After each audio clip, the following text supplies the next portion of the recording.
Hi, I'm Duke Spear. I'm going to try to tell you exactly what you need to know about Joomla 3.3.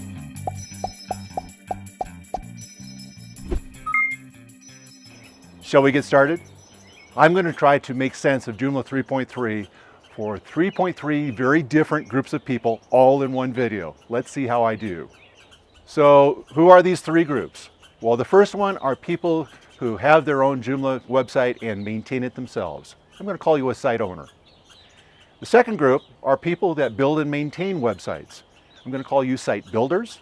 And the third group are the people who get into the code and build extensions that the rest of us enjoy.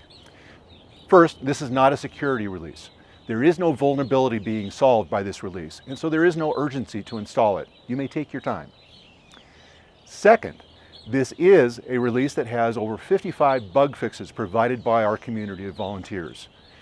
All of those things just simply improve your Joomla experience. Things that didn't work before are going to get better.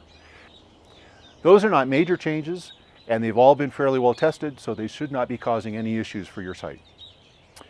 Third are some new features, and some of those features affect all three groups, and some of those features only affect the developers. So we're going to walk through them. First, JRouter has been improved. Now for a site owner, you don't even know what that term means. But JRouter is the piece of software that pulls all the bits and pieces of a Joomla website together to make a page. It has simply been improved. This enhancement takes effect automatically just by upgrading your software.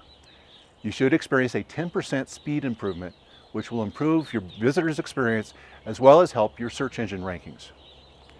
Next, back in Joomla 3.2, we put in a new library to enable Microdata to be included in Joomla sites. Back then, you probably didn't even know it was installed.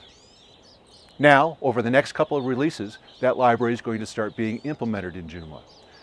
First, in the Joomla 3.3 release, are improvements in the way articles and contacts are displayed on the front end. Your site should not change. You should not see anything different. But in the rendered HTML, there will be additional snippets of code that have been added to tell Google a little bit more about the articles and their authors to improve your search engine rankings. Again, there is nothing to set up to make this happen. It just happens automatically. You may not see this feature take effect if you have template overrides in your template that take over the way articles and contacts are displayed on the front end.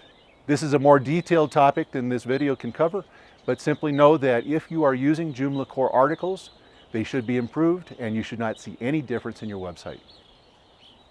Next is the Cloud Storage API. This does not affect an end user. It does not affect a site builder.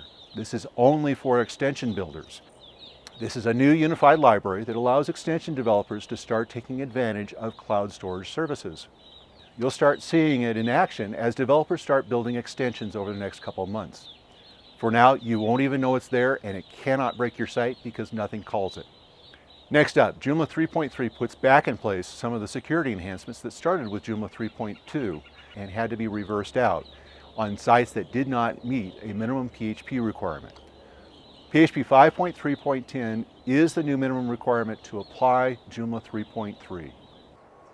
All right, let's talk about the final aspect of this release, and that's the continuing migration away from the Mootools JavaScript library and towards exclusively using the jQuery library. About 25 segments of core software have been updated to eliminate our dependency upon Mootools. The advantage is to eliminate the need to download the Mootools library to sites that simply don't use it. This can eliminate a couple of HTTP requests and thereby improve performance. We're not eliminating the Mootools library. In fact, any template or extension that needs the library and has a request to load it, the library will load the same as it has since Joomla 3.0. Are these changes to core software likely to affect your site? Highly unlikely, although anything is possible, but they have been heavily tested, and so these are not considered to be a risk. What is a risk is a custom HTML module or a poorly written extension or template that is expecting the Mootools library to be loaded without having asked for it. Is it possible that it will break a site? Yes, in a very unusual circumstance, and that is code that has been pasted into a custom HTML module that has a dependency on the Mootools library but does not request it to be loaded. And similarly, if old extensions have been copied forward from the Joomla 1.5 days, and again, they're poorly coded and do not load the library. If you have one of these poorly written pieces of code and the library is not being loaded when it's needed, then parts of the front end of your website will not work as you expect. And you're likely to see some JavaScript errors because of the dependency. So what's the quick way to tell if you have a Mootools issue? It's easy. Take a copy of your website and load it onto a development server and apply the update there. If everything still works, then you don't have a problem and you can one-click update your production server. Well, that's about it for this quick and dirty review. Hope it helped, and thank you for watching. And one way you can help everyone in the community: report your results. Go on to the Joomla forums, and if you found that you could one-click update and have no issues, please report your success. And if you had issues, please report them so that everyone else will be aware of them and we can work to solve them.